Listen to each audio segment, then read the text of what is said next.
President Trump is telling other world leaders to get with the program amid his threats of a U.S. takeover in Greenland. Here's what he said when asked how far he's willing to go. You'll find out. We have a lot of meetings scheduled on Greenland. I'm leaving tonight, as you know, Davos. And we have a lot of meetings scheduled on Greenland. And I think things are going to work out pretty well, actually. Trump says there's, quote, no going back on his desires to take control of the autonomous Danish territory. The president is traveling to Davos, Switzerland today to attend the World Economic Forum, where he's agreed to meet with leaders about his plans. Our ABC News White House correspondent Karen Travers joins me now from the North Lawn, along with our ABC News Elizabeth Schulze here in our D.C. bureau. So, Karen, Greenland's prime minister is now warning that they've got to prepare for the worst. I mean, you heard what the president said there in the briefing room. You were there. He was tight-lipped.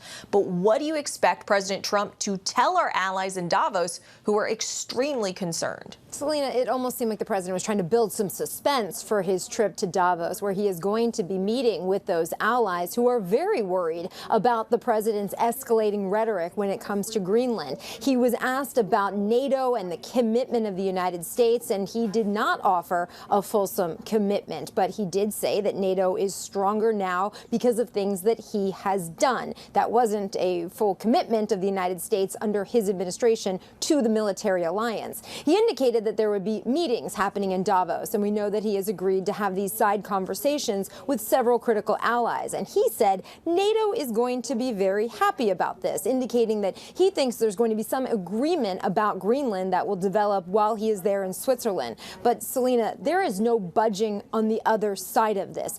Denmark, Greenland, other allies in Europe in the NATO alliance have made it very clear they do not agree with this push by the president, and they support Denmark and Greenland. So right now, there are a lot of meetings being scheduled as efforts to try to talk the president back on this. One of them is a meeting that the French President Emmanuel Macron has invited President Trump to in Paris later this week. The president indicated he doesn't think he would be going to it because he didn't think it would be worth it. So stay tuned on that.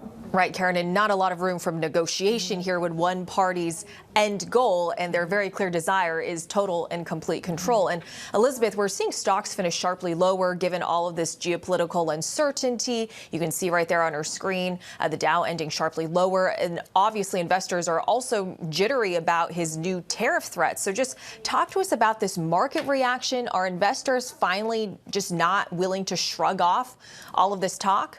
You know, Selena, this is not what investors wanted to hear when they think about the status quo with tariffs. There had been a little bit of an understanding of where things stood.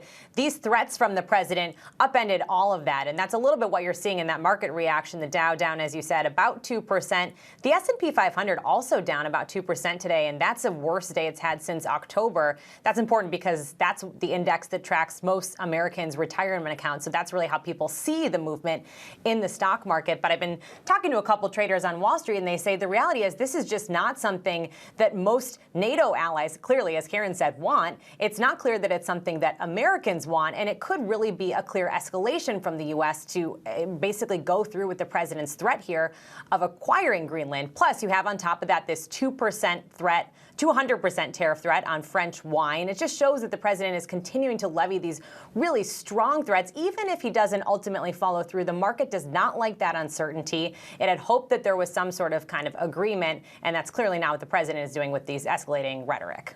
And we do know that the president does watch the stock markets closely. Karen and Elizabeth, thank you both.